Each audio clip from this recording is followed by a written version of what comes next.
So basically what you want to do with a song, especially if it's house music is long. This track is about 6 minutes long in length.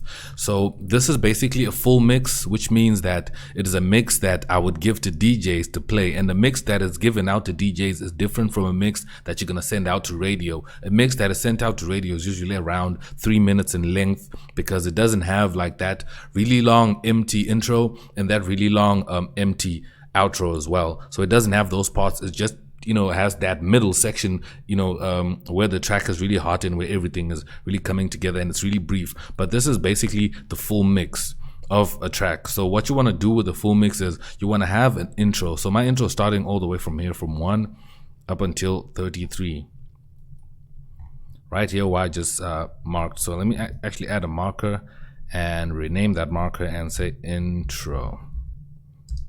So this is the... bring it back. Okay, there we go. This is our intro from here to there. So this is where it's just coming in. This is where the DJs would actually start to mix the song in. So let me just play a little bit of that. You can hear that it's an empty section of the song. There's nothing much going on, and you can see my automations are actually starting to pick up, as we go. So then after this, I have this section, like from there up to here.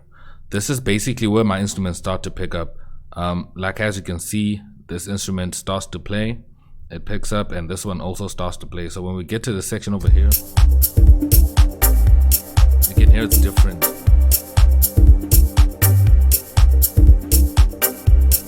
So we can basically call this maybe the verse, if you will. Let me add a marker over here as well. I'm pressing Control T to add a marker, and I'll just call this a verse. I don't know what you would call this, but just calling it a verse would kind of make sense. So that's basically the verse from here to there. So you see I have a little bit of a break here on this part, getting into this next part. You see that? Then it goes there. So this is like, the main part where everything is really coming together, where everything's playing, where all the hype is, and where all the action is happening, where it's basically kind of the climax of the track, this section that we at right now. So I'm going to add a marker, and I'm just going to say, rename it to Climax, or you can call it the chorus of the song, if you will. But this is just the basic startup of the track. So you got your intro, you got your verse part, or your pre-chorus, if you want to call it that. That might be this section over here that starts from right there where the instruments come in, if you want to call it that. But there's no set rules to this, so you just have to figure your way out and the feeling that you want to achieve with your track. So right now we got the climax, and it was building up to this point. So now we're at this point. After this point, that's when we're going to get the break. Now this is where the track really, slows down, and, we take out a few of the components to give a little bit of a rest and a breather. You're going to see how it's going to come out. So you can put in a transition and put in something else there. So I just have this screaming sound there, So it's going to build up from this section all the way to here. So this is basically where you would want to give it something like a drop, or a really nice transition, and it's going to transition back to this climax section. That is the part that's out here. So I'm just going to mark this section here. I'm going to add a marker, and I'm going to say this is the break. There we go.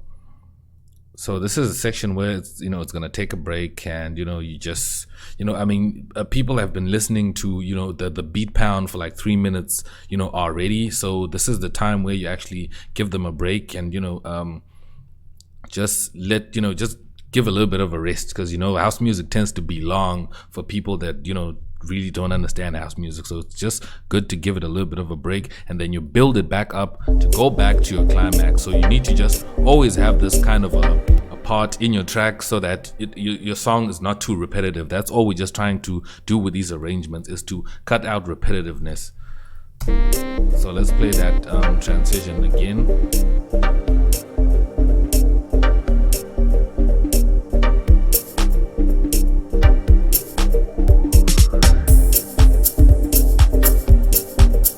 goes back to that. So my previous video is about how to make transitions, like what just happened here. You can check that video out. You're gonna see it pop up on your screen. You can just watch that video if you want to know how you can make a nice transition. But that's basically what we have. Then what we're gonna have right now here, I'm just gonna add another marker and I'm gonna say second climax. Oh, you know what, I'll just call it drop. I know it's not the usual drop that you find in EDM and all that type of things, but it's basically the same strategy. You can even do a drop if you want to, like the whole EDM drop with the, you know, with the uplifting and all that.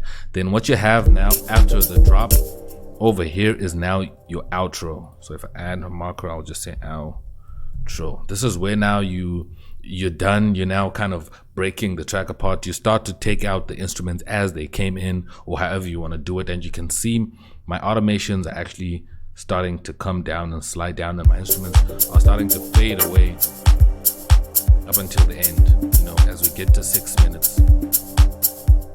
So that is basically how you'd want to arrange your track. Make sure you have a nice intro, you know, building up into and introducing the instruments that you're going to be throwing in slowly. Even if it's just like one instrument you're adding, you know, make it come in smoothly, or you add a transition to make it come in. So you got your intro, you've got, you know, your verse section, and then you've got your climax. The climax is the most important part because that's where the, you know, the meat of your track is at, and that's where you're really showing off, you know, your whole composition, where everything gets to play. And this is where, if you have a really good mix, you know, in your track, this is where it's really gonna shine. And the break is the part where, you know, you actually build up again, but you're now building up from a different point, instead of building up from, you know, from the with the beat, but you're now building up from, you know, an instrumental, you know, standpoint where there isn't so much drumming. And then you know, you have that impact of the drop that you're gonna have over here, and then you just have your outro. So length is all up to you, depending with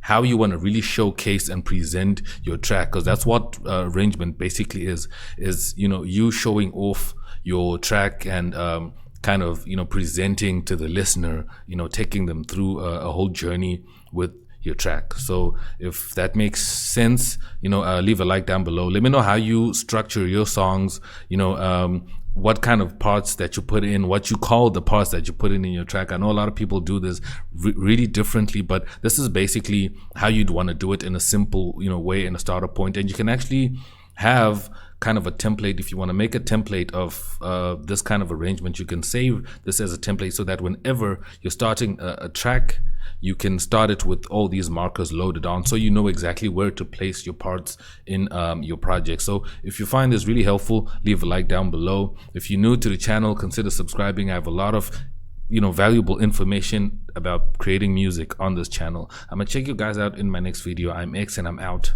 Peace.